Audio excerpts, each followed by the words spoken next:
You want to get to some stuff? You don't take it off the table. You want to get to some things? You say yes. You don't say no. You ride it, no matter what kind of a beast it is.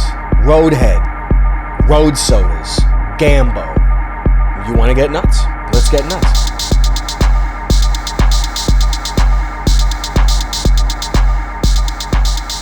So this is the best we can get, huh? People can do whatever, and anything goes. The name of the game, of being on the game, is anything goes. Kind of the credo of this current year.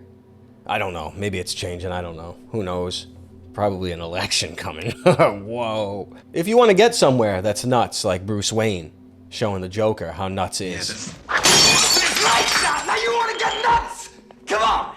Let's get nuts. The main tenets, the foundation of this civilization in regards to esteem and generally defined happiness is the accumulation of material, wealth, money, assets. Primarily speaking, that's really it. I think that's also something a lot of us can say yes on. You go to other places, people got beads, they got rings in their nose, they got a plate in their lip. Prime motivator of this civilization is material wealth. Yeah, I'm not complaining. I'm only just saying yes. The primary motivator, though, that I think is even more primary, is money and material would have to be two. The prime mover is sex, sex energy, sex respect. The prime directive of this world is motivated primarily with sex, but your prestige is based primarily on material gathering, accruement. And that is because the spiritual just doesn't get any respect. Our beings are somewhat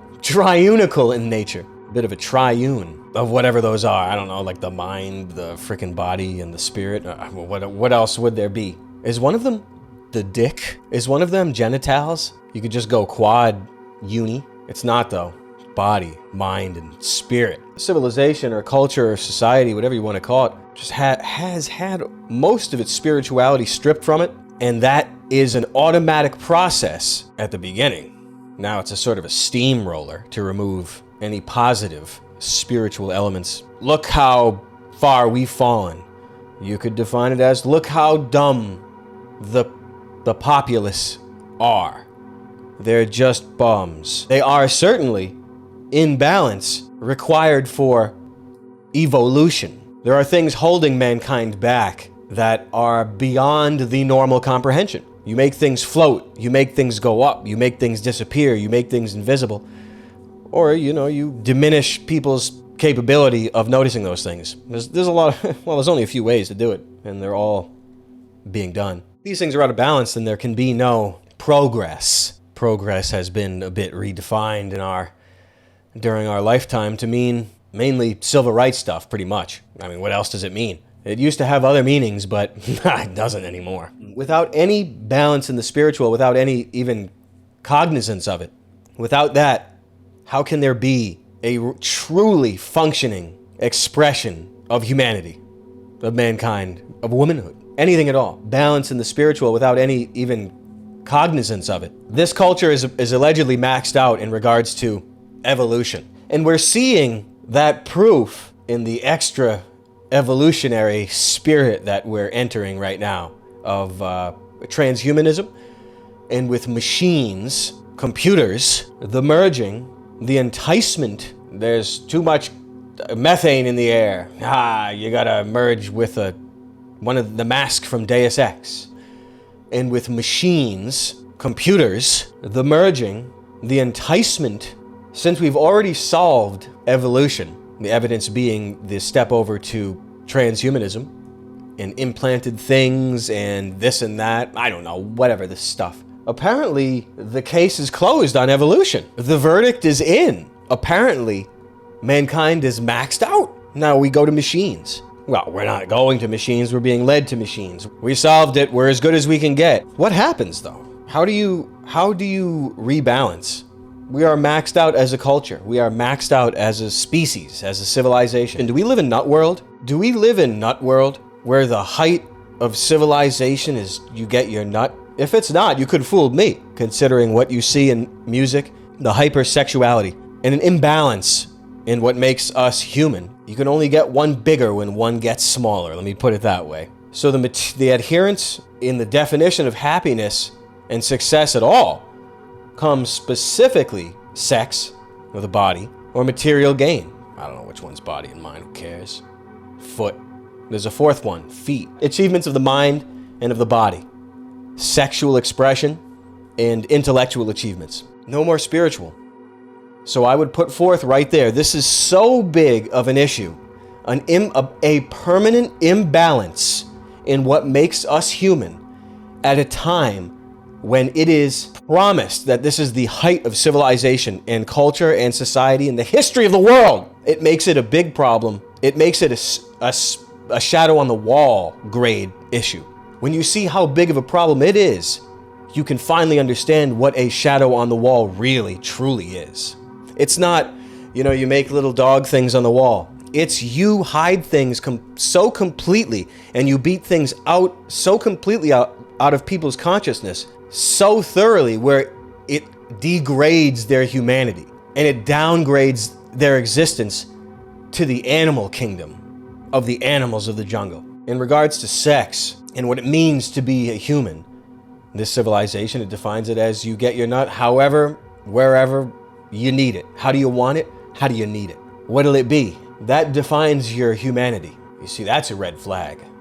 When you put it that way, that's a red flag. The accumulation of material wealth and renown must be rooted in sex energy or sexual expression or impressing people. It's a primal thing. That's why it is predominant in all of the ways that men and women can be controlled invisibly. And why sex transmutation and sex magic, but I don't like just talking about it or even saying it. It's nasty. That's why these things are practiced, because they are effective and the most effective in getting the job done, which is to degrade humanity and bring everyone in the party to hell with everybody else. That old wager, the old spiritual war. Sex is predominant out of all of the controllers. And if everything has been stripped out of the spiritual, it can just go to sex and everything flows out of it naturally.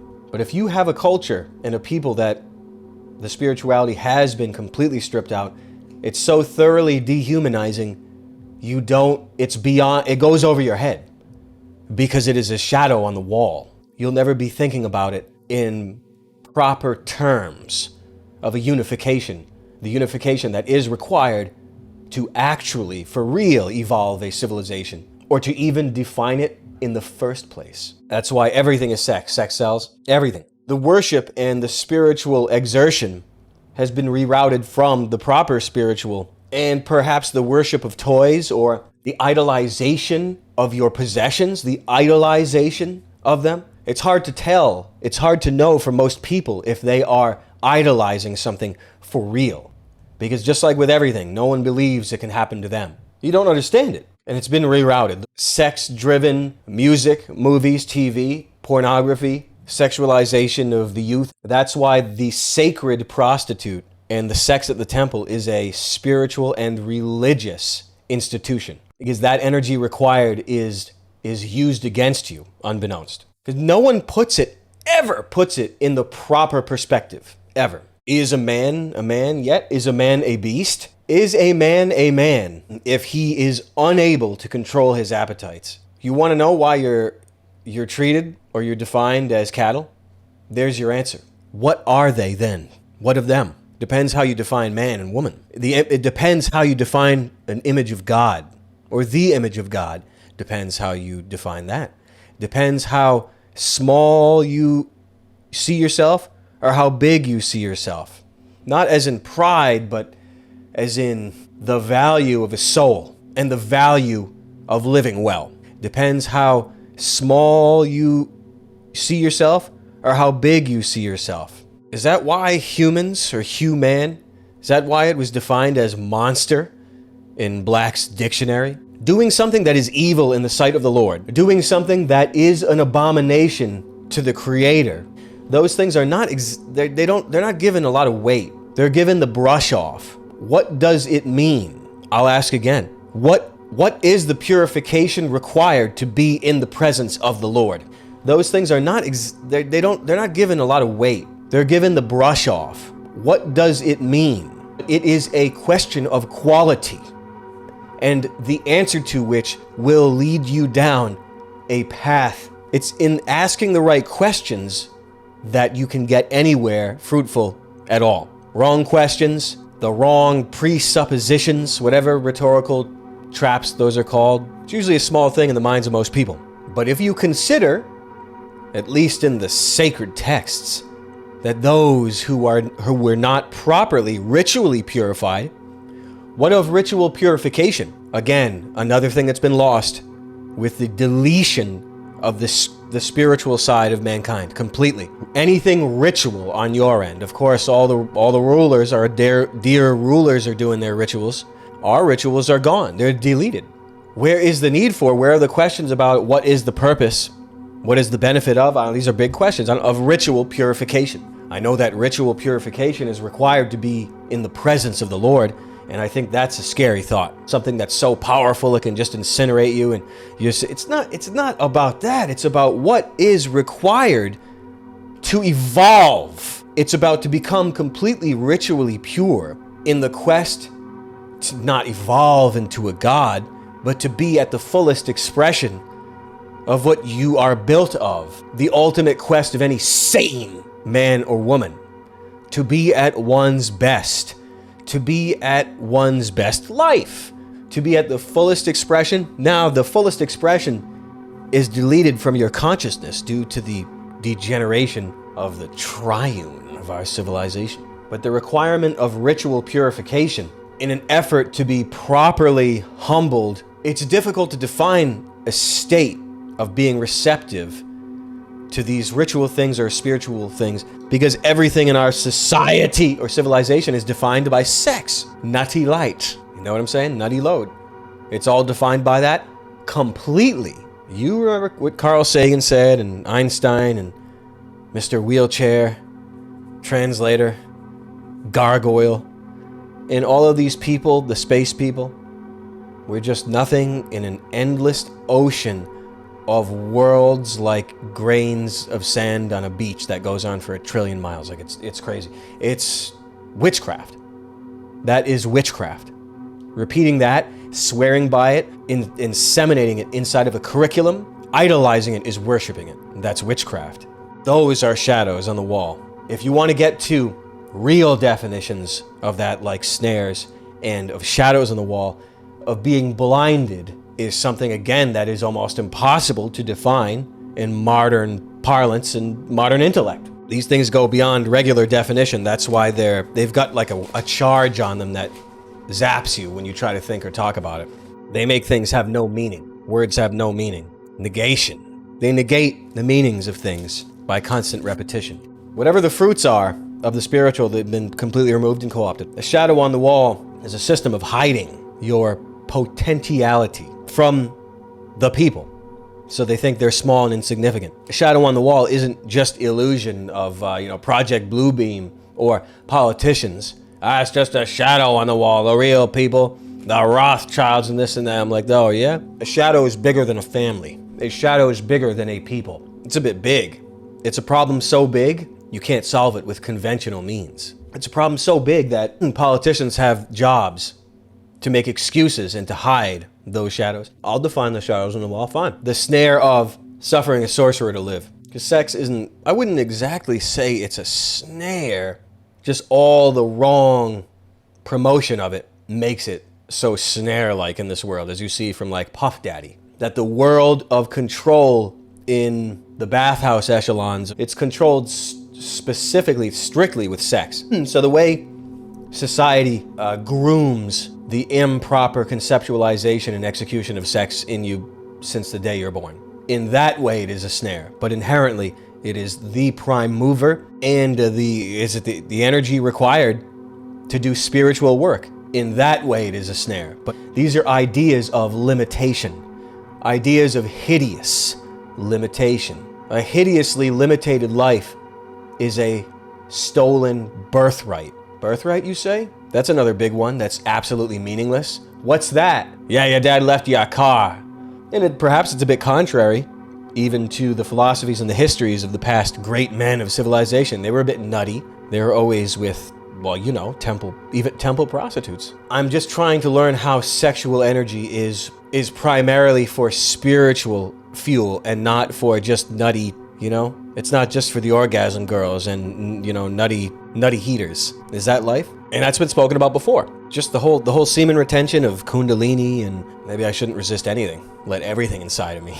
Just like something like the Christ is a metaphor for Kundalini and vertebra and semen retention and, you know, rerouting sexual energy. Like, that seems crazy to me. An unclean proposition. That's all. That I've just given it to you how I feel. That's all. Feels unclean and not good, and I don't like it. Just like saint adoration or Mary adoration. And I love religion even more than I did a month ago. Like, I appreciate it, but there are things that are so antithetical to the religion itself, as from what we know from the gospel. It's straight up crazy to me that they're practiced. You cannot get down to brass tacks unless you realize that there is no evolution in our civilization without the balance of the triune, okay? And these agents that most people obsess about in the news cycle are agents of the imbalance. They route your precious clock cycles, your precious seconds, a second in which you can completely do something totally different. I could get up right now, walk into the street, and get hit by a car if I wanted to. You are capable of the extremity spiritually. You know, it's technically easier to run out and get hit by a car. It's just your spiritual faculties are hijacked, therefore insane things are easier to do than sane things, okay? You want to get to something? You want to get nuts? You get back to the hotel and stay there. I said I like it here. You think you're queer? I'm gonna tell you something. We're all queer. Well, I can change that in a hurry.